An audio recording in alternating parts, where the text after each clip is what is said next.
भौतिकी के नियमों को जिन पदों में व्यक्त किया जाता है उसको हम लोग भौतिक राशियां कहते हैं। भौतिक राशियां दो प्रकार की होती है, एक आधारी राशियां और दूसरा होता है व्युत्पन्न राशियां। नहीं, इसको हम लोग कहते हैं बेसिक क्वांटिटीज, इसको कहते हैं डेराइव्ड क्वांटिटीज। आधारी राशियां वे स्वतंत्र राशियां होती है जिसके पदों में अन्य राशियों को व्यक्त किया जाता है। इसमें लंबाई, द्रव्यमान, समय ऐसे 7 प्रकार की आधारी राशियां होती है। व्युत्पन्न राशियां तो जो आधारी राशि की सहायता से जिसको व्यक्त किया जाता है उसको हम लोग व्युत्पन्न राशियां कहते हैं, जिसमें आयतन, बल, कार्य, ऊर्जा, शक्ति, त्वरण, वेग ये सब आता है। उसके अंदर मात्रक तो कुछ चुनी गई मानक भौतिक राशि को हम लोग क्या कहते हैं? मात्रक कहते हैं। मैंने कुछ चुनी गई मानक भौतिक राशि को हम लोग क्या कहते हैं? मात्रक कहते हैं। मात्रक कितने प्रकार के होते हैं?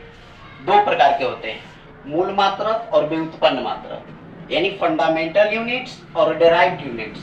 तो मूल मात्रक, मूल राशियों के मात्रक को जो हम लोग मूल मात्रक कहते हैं, जिसमें मूल रूप से आता है लंबाई, द्रव्यमान और समय। लंबाई, द्रव्यमान और क्या आता है? समय। लंबाई, द्रव्यमान और समय, ये तीनों पर ही अन्य राशि को व्यक्त किया जाता है। व्युत्पन्न राशि तो वे मूल राशि की सहायता से जिसको व्यक्त किया जाता है उसको हम लोग कौन राशि कहते हैं? व्युत्पन्न राशि कहते हैं। कौन राशि कहते हैं? बोलिए, व्युत्पन्न राशि कहते हैं। ठीक है, जिसमें एक जैसे चाल है, यह क्या है? व्युत्पन्न राशि है, और इसका जो मात्रक होगा उसको व्युत्पन्न मात्रक कहते हैं। नहीं, मात्रकों को व्यक्त करने की 3 पद्धति होती है, सीजीएस पद्धति, एफपीएस पद्धति, एमकेएस पद्धति। सीजीएस पद्धति में लंबाई को सेंटीमीटर में, द्रव्यमान को ग्राम में और समय को सेकेंड में मापा जाता है। लंबाई को किस चीज में? सेंटीमीटर। द्रव्यमान को ग्राम और समय को सेकेंड में मापा जाता है। जबकि एफपीएस पद्धति में लंबाई को मापा जाता है फुट में, द्रव्यमान को पाउंड में और समय को सेकेंड में मापा जाता है।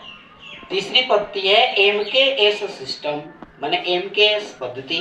तो इसमें लंबाई को मीटर में, द्रव्यमान को किलोग्राम में और समय को सेकेंड में मापा जाता है। जैसे हम लोग चाल का निकालते हैं तो चाल बराबर होता है दूरी बटा समय।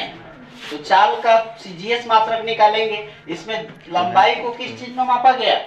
सेंटीमीटर में, और समय को सेकेंड में। तो इसका मात्रक क्या होगा? सेंटीमीटर प्रति सेकेंड। वही हम लोग चाल का निकालते हैं तो चाल का क्या हो जाएगा? फुट प्रति सेकेंड। चाल का अगर एमकेएस सिस्टम में निकालते हैं तो लंबाई को हम लोग मीटर में मापते हैं, समय को सेकेंड में मापा जाता है, तो मीटर प्रति सेकेंड हो गया। यानी चाल का सीजीएस मात्रक हो गया सेंटीमीटर प्रति सेकेंड, जबकि चाल का एफपीएस मात्रक क्या हो गया? फुट प्रति सेकेंड। क्या होगा बोलो?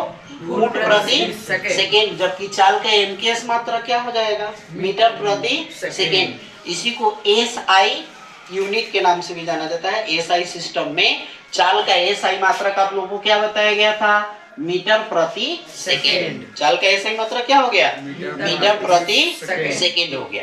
नहीं, इसी तरह से अन्य सभी को हम लोग माने इन तीनों पद्धति में व्यक्त करेंगे।